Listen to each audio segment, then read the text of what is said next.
morning, everyone. Thank you for coming to this event. This is a day when there are a few other issues being talked about here in this building. We want to make it clear that this meeting is strictly about funding, the funding for our schools, our public schools in the state. We are the What Will Our Children Lose Coalition. We put ourselves together about a year and a half ago, and the coalition is composed of the Connecticut Association of Public School Superintendents. I'm Joe Surisola. I'm the executive director of that group. The Connecticut Association of Boards of Education, Bob Rader will be speaking in a few minutes. He's the executive director of that group. And the Connecticut Association of School Business Officials, Dave Lenahan, who's an officer in that association, will be speaking as well. We came together last year very concerned about what was going to be happening with education funding in the state, and we pushed very hard for level funding of the education cost-sharing program. And we're very pleased that the governor and the legislature heard our concerns and the concerns of others and guaranteed level funding in ECS for the school year we're in now and for the school year coming up in September. And so we're pleased with that. We're also quite pleased with the commitments that are being made to continue that level funding next year in spite of difficult economic times. And a lot of what is being considered in terms of funding we welcome and support. We do have some concerns, however, and as we go through the event here, you'll hear about some of them. One is that just about all the increase in the education cost-sharing program for next year that's being proposed is what's called conditional funding. In other words, the money gets to the districts if they will do certain things with it. But yet it goes through the ECS program, and that money goes to the municipalities. I'm hearing from superintendents across the state that they're being told by their municipal officials that there will be no increase in education budgets next year. The school systems will get no increase. That means they will not get the money that they're supposed to use to do the things that are in that conditional approach.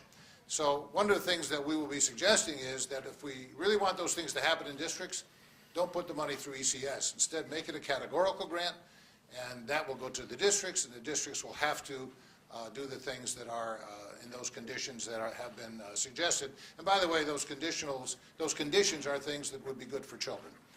A second thing that we are concerned about is the proposal for $1,000 to go from local money to charter schools for every child who leaves the local school district to go to a charter school.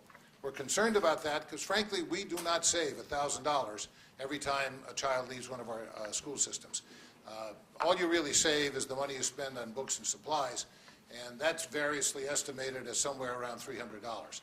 So if that $1,000 is a provision is enacted, in a sense, we will be honoring the choice made by the parents who send their children to charter schools at the price of dishonoring the choice that's made by parents who keep their children in the regular school system. The third thing you will hear through our concerns here, through our presentations here, is not a concern for next school year, but a concern for the biennium that we will enter in the 2014-2015 school year. We have gone through 4 years now of level funding from the state. At the same time, costs have gone up on the average of 2 to 3%. Across the state, programs have been reduced, programs have been eliminated, class size has been increased. The impact of this has been felt the most in the districts that need the help the most, the districts that do not have are not as wealthy as others. We cannot continue that, even if there were no additional costs coming down the road. But there are additional costs coming down the road. One has to do with the cost of implementing the new teacher and principal evaluation program that has been approved by the State Board of Education. That's going to cost districts more money. And the implementation of the Common Core. Connecticut has signed on to it, and that's a good thing. The Common Core, the assessment that goes with it, that will cost more money. So when we start talking a year from now, actually a little less than a year from now, about funding for the next biennium, we can no longer have just level funding from the state in terms of the education cost sharing or whatever funding system we have at that point. You will hear these things as we go through these themes. The order in which people will speak this morning, first of all, we are very pleased to have members of the legislature with us, and as soon as I'm through, Representative Lavielli will speak. She has another engagement to get to, and I'll be through here in a second, Representative, so you can get up here. And after her, we will hear from Lydia Tadone, who is the president of the Connecticut Association of Boards of Education, then from Bob Rader, who's the executive director of the Connecticut Association of Boards of Education, then from Dave Lenahan, who is an officer in the Connecticut Association of School Business Officials, and then from three members of the legislature, Representative Betts, Senator Boucher, and Representative Fleischman. Hopefully a couple of those people will be here by that time we get to this spot on the agenda. So without further ado, Representative Lavielli, the floor is yours. Thank you so much.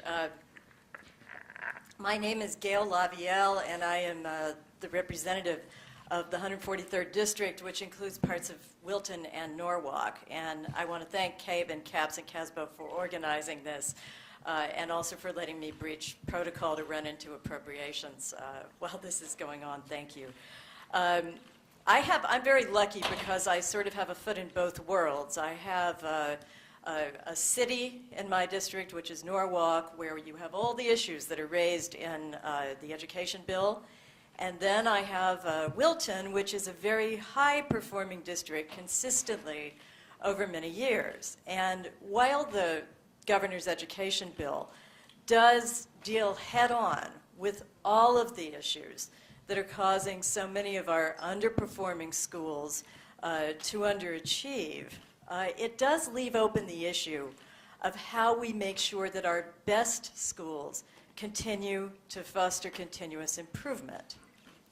And what is very important is that we have to close this achievement gap from the bottom up and not from the top down. That means we have to give our best schools the freedom to keep doing what they do best. I've spoken with many superintendents and boards of education members from high-performing districts like Wilton over the past few weeks, and there's a great deal of consensus that one way to do that is to provide them mandate relief in the absence of more funding going forward. These districts have demonstrated that they have what it takes to provide a fruitful learning experience and to develop excellent teachers and maintain their standards. But we have to make sure that they can continue improving all the time and that they don't fall back. So while their state funding may not increase, mandate relief will help the professionals at these schools spend their available education dollars more efficiently and devote more time and resources to educating students. I hope the Education Committee will be open to introducing language into Senate Bill 24 that will both define continuously high-performing districts and develop and establish a process for identifying education mandates from which they should be relieved.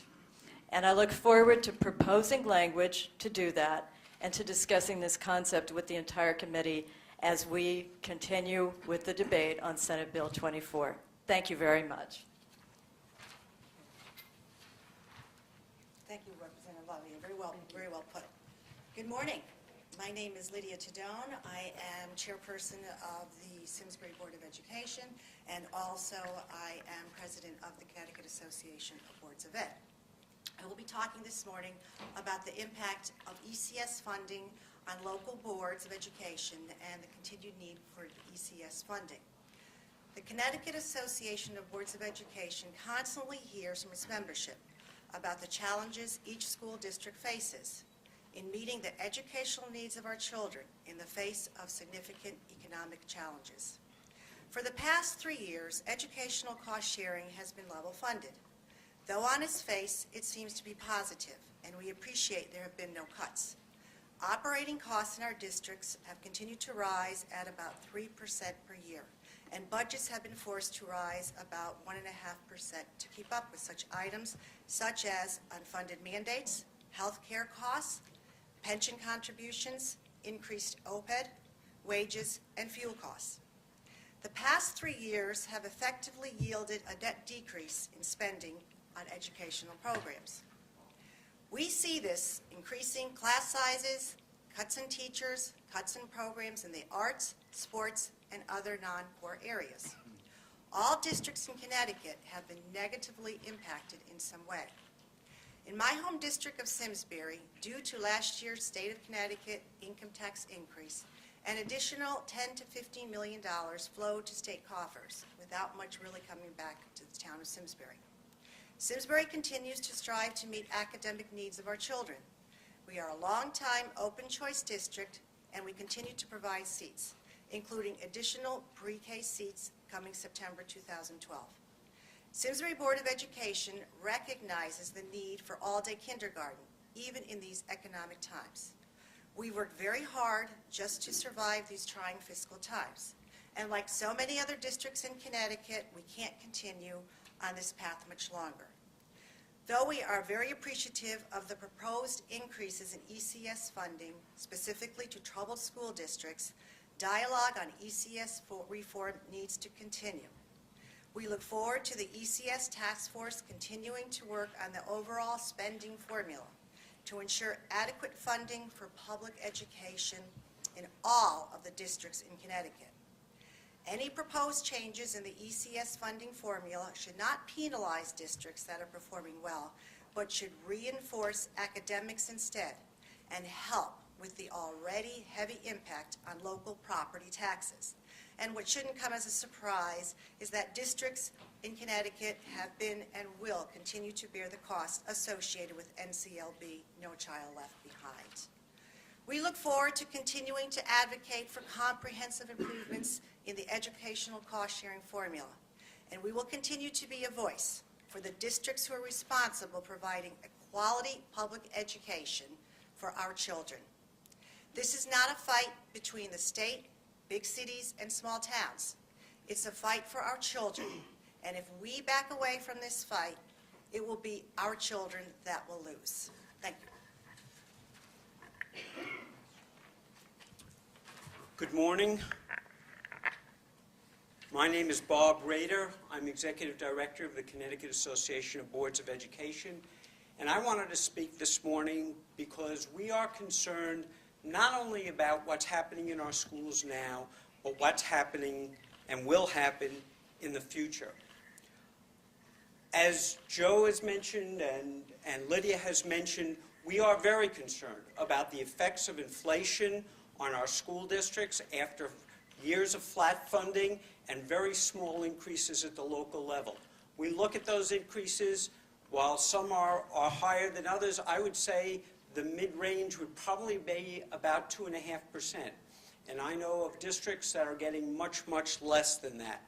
With inflation, with the cost of gasoline going up, and other costs such as textbooks, technology, etc., our districts really have been doing their best to do more with less.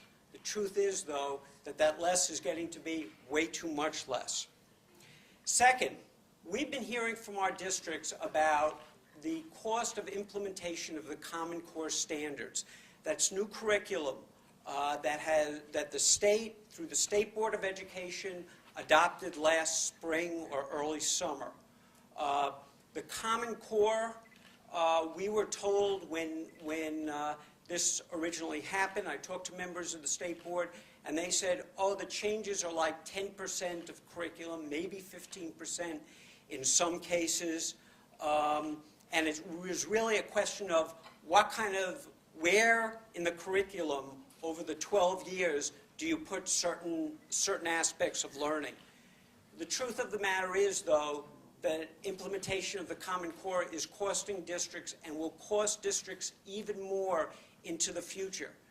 We are not against the Common Core. We are just saying we need the resources so that we can help make the changes to curriculum, to instruction, and to assessments that are so necessary under the new Common Core.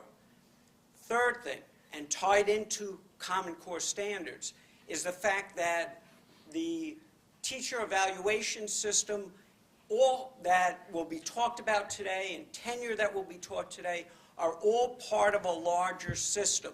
What we have to look at is what are we doing for teachers to make sure they can do well, not only with the Common Core, but they understand what their evaluation system means and what's expected of them.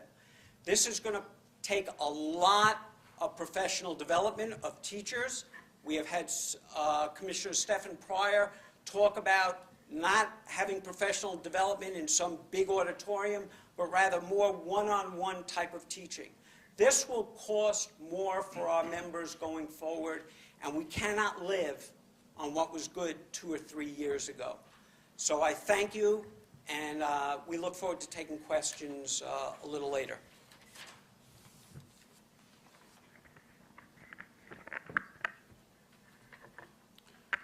Good morning. My name is David Lenahan. I'm past president of Connecticut Association of School Business Officials and chairman of its Legislative Liaison Committee. Also with me today is Rich Karmelik, who is vice president of CASBO. As we continue our discussion here, our children are also impacted by 3 other major issues that we need to focus on and address. These include the minimum budget requirement, affectionately referred to as MBR, and the underfunding of excess cost in transportation grants. Historically, MBR required towns to budget at the same amount for education that was budgeted in the previous year. However, under the new MBR law, with certain limitations, towns whose districts have declining enrollments may reduce the MBR by the lesser of $3,000 per student in enrollment reduction, or 0.5% of the prior year's appropriation. We are opposed to this for several reasons. 1, due to the economic conditions which Joe, Lydia, and Bob have talked about, the state school systems are already underfunded. The average increase in the school system last year across the state was approximately 1.5%. Costs, on the other hand, have increased closer to 3%. Including wages, health care, fuel, gas, and those of you who drove in this morning, I could watch the gas going up. It includes diesel, and then, interestingly enough, the CPI for the 12 months ended December 31st, 2011, is approximately 3%. As a result, school systems in Connecticut today have less buying power than they did even 2 years ago. The effect of this is already apparent in rising class sizes in all subject areas, and in a reduction in programs outside of those core classes. Allowing municipalities to reduce MBR at this time would just exacerbate an already tight situation. Reducing buying power of schools district is very difficult to justify when the districts are rightfully expected to improve student achievement and to address many of the school reforms that Bob has talked about. Second, in schools where enrollment has dropped, districts have already reduced their budgets. For example, in the school system where I work at Region 10, we are down 20 positions over the last 3 years and are proposing a reduction of 3 teachers for our 12-13 budget. The proposed MBR formula allowing for $3,000 per student reduction in spending would only, as I said, exacerbate this problem.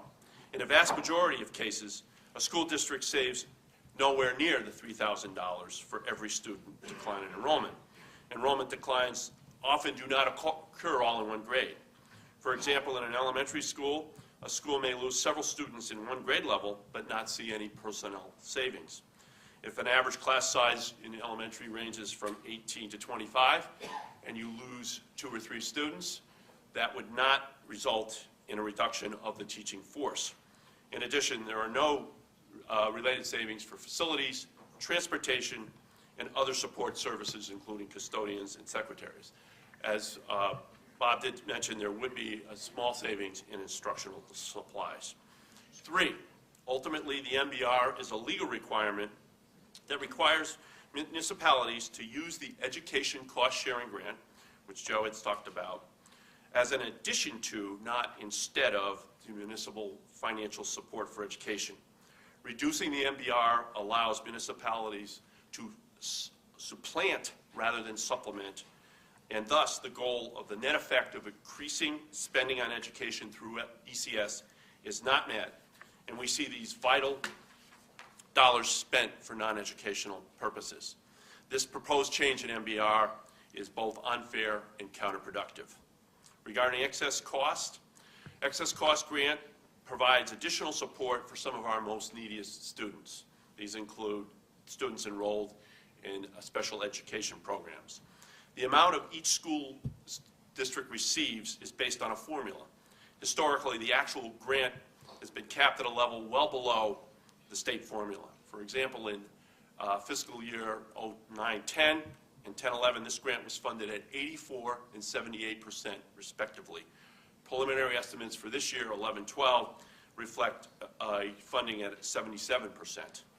Transportation grants have also been consistently underfunded, and current legislation says that these grants should be reduced proportionally to the amount appropriated as opposed to the amount calculated.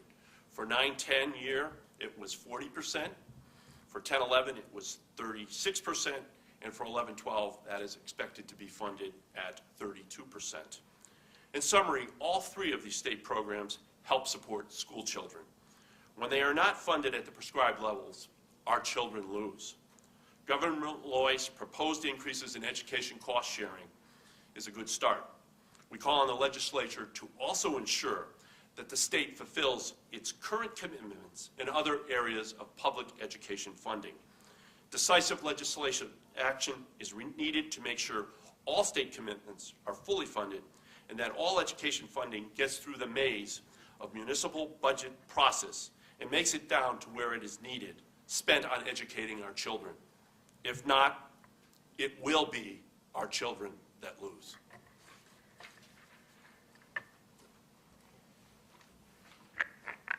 Good morning.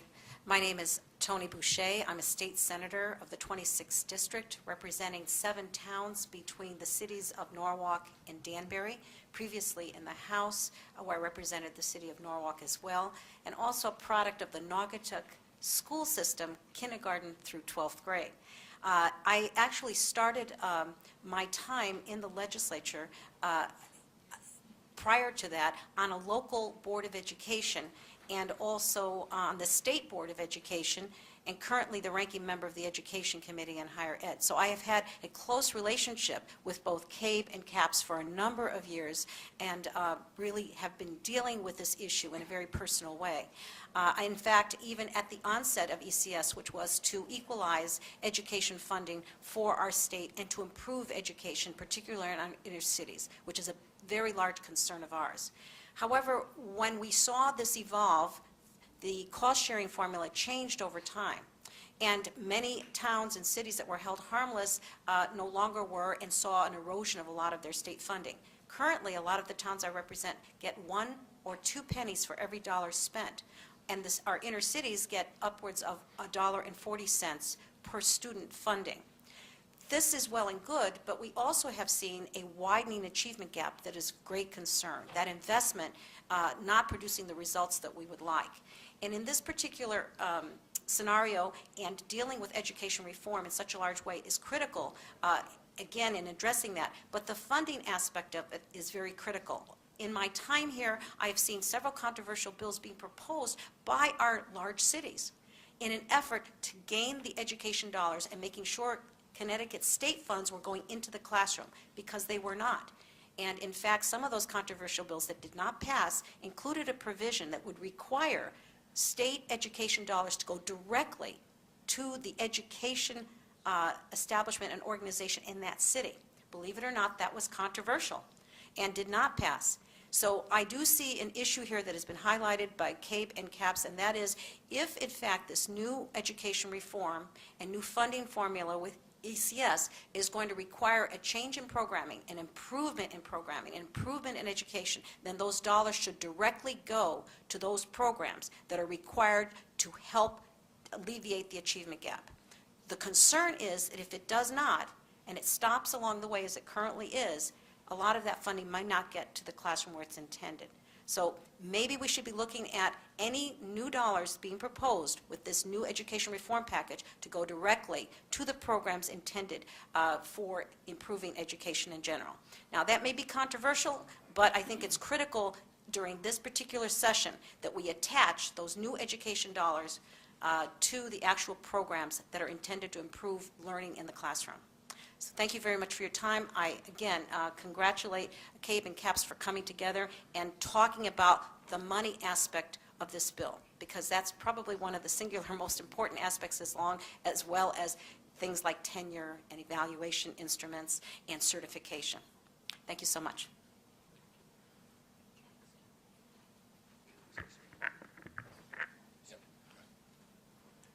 I was a little remiss. I should have mentioned that we're lucky to have Patrice McCarthy from the CABE staff. She is Deputy Director and General Counsel, as well as the Chair of the National School Boards Association's Council of School Attorneys. So I just wanted to mention that. We appreciate her being here with us. Thank you, Bob. And rumor has it that Patrice will be testifying this afternoon at that hearing. That concludes the formal presentations. We're certainly open to questions, and we'll try and answer whatever questions you might have. Forgive me if this was discussed when I'm sorry I had to step out of the room. But can you just give us some examples of some of these conditional funding issues that you're talking about in just plain language for us? Well, I think there's money in there that says that you can use it to increase student time for the kids who need more time to learn. That's obviously going to cost some money. You're going to keep those kids in school longer. There are also some, with respect to some of the schools where the student achievement is among the 5% of the lowest in the state, there's also some options for restructuring schools, things of that type. All of those things do cost some money, and the proposal is to give the money through ECS, through the district, so they can afford this. But if it stops at the municipality and doesn't get through to the district, obviously the district won't have the money to do the things that are supposed to be done. What you're saying is it goes to the municipality instead Yes. of the education department. The education cost-sharing program, that's the way it works. The money goes directly to the municipality. Isn't that an argument that belongs at town hall, not at the state council? Well, yes and no. If the state wants to see certain things happen in districts, the most direct way to do it, the senator put it very well, is to give the money to the districts and then require them to do it. If you use that indirect approach, we're going to give the money to the municipality and then require the districts to do it, and you allow the municipality not to give the districts the money, then you have no guarantee the money's going to go for what you want it to go for. Are you saying that the governor didn't change anything with the minimum budget requirement this year? Beg pardon? The governor's proposal, what did it change with the minimum budget requirement? Was there, Rich, a change on that? It was changed last. The minimum budget requirement language was actually changed last year as part of the biennial budget. So there would be no change as proposed from, in this budget season compared to last.